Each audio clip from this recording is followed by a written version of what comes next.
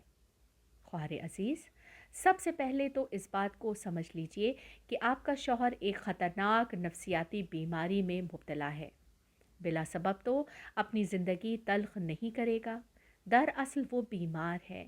جی ہاں، شک کا مرض بھی خطرناک بیماریوں میں شمار کیا جاتا ہے، لہٰذا بیماری کا علاج ہونا چاہیے تاکہ اس کا مرض دور ہو جائے۔ حتی الامکان اس سے والہانہ محبت کا اظہار کیجیے۔ اس قدر اپنی محبت و لگاؤ کا اظہار کیجیے کہ اس کو یقین آ جائے کہ آپ کے دل میں اس کے علاوہ اور کسی کی جگہ نہیں ہو سکتی۔ اگر اعتراضات کرے، بہانہ بازیاں کرے تو صبر کیجیے۔ اس کے غصے اور بدمزاجی کے مقابلے میں بردباری سے کام لیجیے۔ اس کی سختیوں کو برداشت کیجیے۔ آؤ فریاد نہ کیجیے، لڑائی جھگڑا نہ کیجیے، اس کی باتوں کے مقابلے میں ہٹ دھرمی نہ کیجیے۔ اگر آپ محسوس کرتی ہیں کہ آپ کے خطوں اور آپ کی حرکات و سکنات پر کنٹرول کرتا ہے تو ابرو پر بل نہ آنے دیجیے۔ روزمرہ کی تمام واقعات اور ساری باتیں اس سے بیان کر دیا کیجیے۔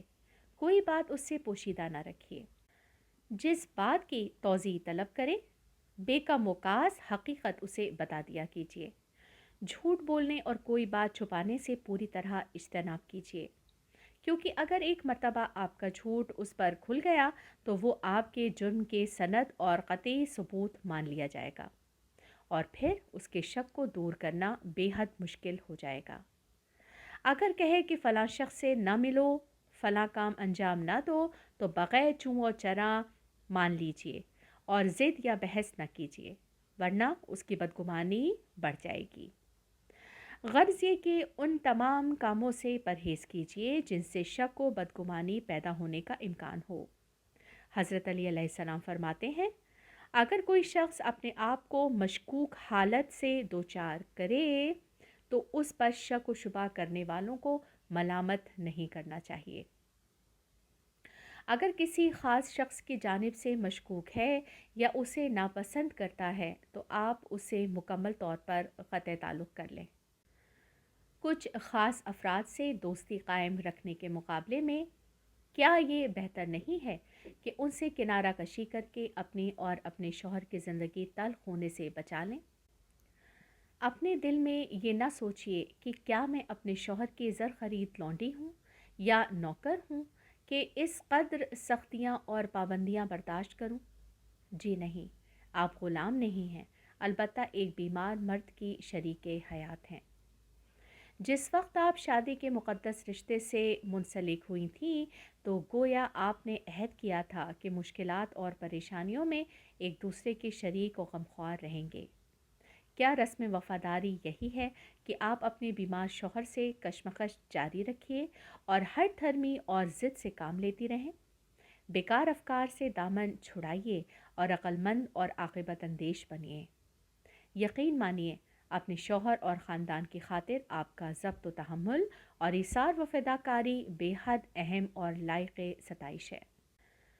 عورت کا ہنر تو اسی میں ہے کہ وہ ایسے دشوار گزار اور نازک حالات میں ایسے مردوں کا ساتھ نبھائے۔ امام جعفر صادق علیہ السلام فرماتے ہیں، عورت کا جہاد یہی ہے کہ اپنے شوہر کی اذیتوں کے مقابلے میں بردباری سے کام لے۔ ایسا کوئی کام نہ کیجیے کہ جس سے آپ کے شوہر کو شک پیدا ہو جائے یا اس کے شک میں مزید اضافہ ہو جائے۔ غیر مردوں، خصوصاً ان لوگوں کی کہ جن کی طرف سے آپ کا شوہر بدظن ہے، تعریف نہ کیجیے۔ نامحرم مردوں پر نکاح نہ ڈالیے۔ پیغمبر اسلام صلی اللہ علیہ وآلہ وسلم فرماتے ہیں، جو شادی شدہ عورت نامحرم مردوں پر شوقیہ نکاح ڈالے گی، خداوند عالم اس پر شدید عذاب نازل کرے گا۔ غیر مردوں سے ربط ضبط نہ رکھیے اور ان سے بات چیت نہ کیجیے۔ اپنے شوہر کی اجازت کے بغیر ان کے گھر نہ جائیے۔ کسی غیر مرد کی کار میں لفٹ نہ لیجیے۔ آپ کا باعصمت اور پاک دامن ہونا ہی کافی نہیں ہے، بلکہ ان تمام امور سے مکمل طور پر دور رہنا بھی ضروری ہے جن سے شک و شبہ پیدا ہونے کا امکان ہو۔ ممکن ہے غفلت یا سادگی میں آپ سے کوئی ایسا معمولی سا فعل سرزد ہو جائے جو آپ کے شوہر کو بدگمان کر دے۔ ذیل کے واقعے پر توجہ فرمائیے۔ ایک 27 سالہ لڑکی نے عدالت میں بتایا، 8 سال قبل 1963 کے موسم سرما کا ایک برفیلا دن میری مصیبت اور پریشانی کا باعث بن گیا جب میں اپنی دوست کے اصرار پر اپنے گھر واپس آنے کے لیے اس کے ماموں کی کار میں بیٹھ گئی۔ اس واقعے سے 2 ماہ قبل جبکہ میں اسکول میں زیر تعلیم تھی میرا عقد ہوا تھا۔ واقعہ یوں ہے کہ ایک دن اپنے نوٹس تیار کرنے کے لیے اپنی ایک ہم جماعت کے گھر گئی تھی۔ واپسی کے وقت برف باری شروع ہو گئی۔ میری دوست نے مجھ سے کہا کہ میرا ماموں تمہیں اپنی کار سے گھر پہنچا دے گا۔ اتفاق سے جب میں گھر کے نزدیک پہنچی تو گلی کے سرے پر میرا شوہر کھڑا ہوا تھا۔ اسے دیکھ کر مجھے خوف محسوس ہوا اور میں نے اپنی دوست کے ماموں سے کہا کہ مجھے یہیں اتار کر جلدی سے واپس چلا جائے۔ وہ بھی ایک مجرم کی مانند فوراً فرار ہو گیا اور یہی امر میرے شوہر کی بدگمانی میں اضافے کا سبب بنا۔ بعد میں جب اس نے اعتراض کیا تو میں نے ڈر کر سرے سے انکار ہی کر دیا اور اس بات سے میرے شوہر کو اس حد تک میری طرف سے بدگمان کر دیا کہ بعد میں میری دوست اور اس کے گھر والوں کی گواہی بھی اس کو مطمئن اور آسودہ خاطر نہ کر سکی اور اس کا شک دور نہ ہوا۔ اس کے بعد سے میرا شوہر نہ تو مجھے ساتھ رکھنے پر راضی ہوتا ہے اور نہ ہی طلاق دیتا ہے۔ اس واقعے کو 8 سال ہو رہے ہیں اور میں اسی طرح زندگی گزار رہی ہوں۔ قارئین کرام کی نظر میں اس داستان میں اصل قصوروار کون ہے؟ میری نظر میں تو اصل قصور بیوی کا ہے جس نے اپنی ناسمجھی اور نادانی کے سبب خود اپنے اور اپنے شوہر کے لیے مصیبت کھڑی کر دی۔ پہلا غلط کام تو یہ کیا کہ ایک غیر مرد کی کار میں سوار ہو گئی۔ فرض کیجئے شوہر نے نہ بھی دیکھا ہو، تب بھی اصولی طور پر ایک غیر مرد کی کار میں عورت کا بیٹھنا ہی ایک بہت غلط اور خطرناک کام ہے۔ دوسرا، چلیے مان لیجئے ناسمجھی کے سبب غیر مرد کی کار میں بیٹھ گئی تھی، لیکن جب شوہر کو گلی کے سرے پر کھڑے دیکھا تو چاہیے تھا کہ اسی وقت اس شخص سے کار روکنے کو کہتی اور کار سے اتر کر شوہر کے ساتھ گھر جاتی اور ساری بات اسے بتا دیتی۔ تیسرا، بہت بڑی غلطی یہ کی کہ اس شخص کو بھاگ جانے کو کہا۔ چوتھی غلطی یہ کی کہ بعد میں تمام واقعے سے سرے سے انکار کر دیا، حالانکہ ان سب باتوں کے بعد بھی موقع تھا کہ جب شوہر نے پوچھا تھا تو بے کم و کاست ساری بات بیان کر دیتی اور اپنی غلطی کا اعتراف کرتی کہ نہ سمجھی یا مروت کے سبب یہ نامناسب کام انجام دیا۔ البتہ اس سلسلے میں مرد بھی بے قصور نہیں ہے۔ محض اس واقعے کو خیانت کی قطعی دلیل نہیں سمجھ لینا چاہیے تھا۔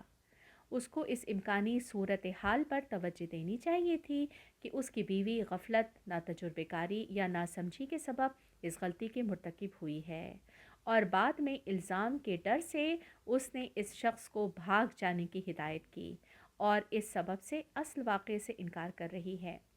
دانشمندی کا تقاضا تو یہ تھا کہ نہایت انصاف اور غیر جانبداری کے ساتھ اس واقعے کی پوری تحقیق اور چھان بین کرتا اور ہر طرف سے اطمینان حاصل کرنے کے بعد اس غلطی کو معاف کر دیتا اور اس پر زیادہ سختی نہ کرتا۔ خدا حافظ، السلام علیکم اور التماس دعا۔